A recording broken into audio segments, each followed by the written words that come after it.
Прием пассажирской таможенной декларации. Как получить услугу онлайн?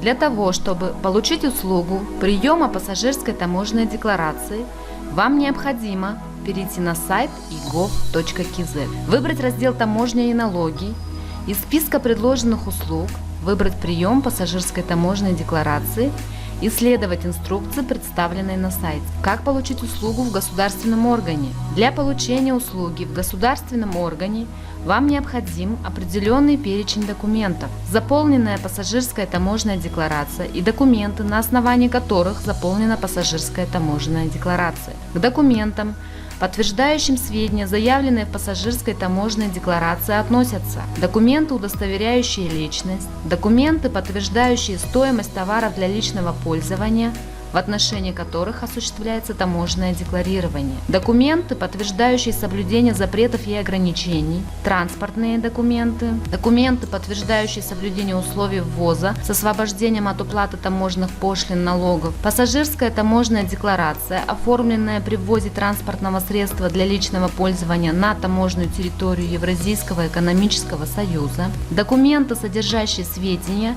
позволяющие идентифицировать транспортное средство для личного пользования или части такого транспортного средства для личного пользования, документы, подтверждающие право владения, пользования или распоряжения транспортным средством для личного пользования, документы, подтверждающие происхождение наличных денежных средств или денежных инструментов, доверенность или иной документ, подтверждающий полномочия лица, действующего от имени и по поручению декларанта. После предоставления указанных документов должностное лицо проверяет сведения и принимает пассажирскую таможенную декларацию, присваивая ей регистрационный номер.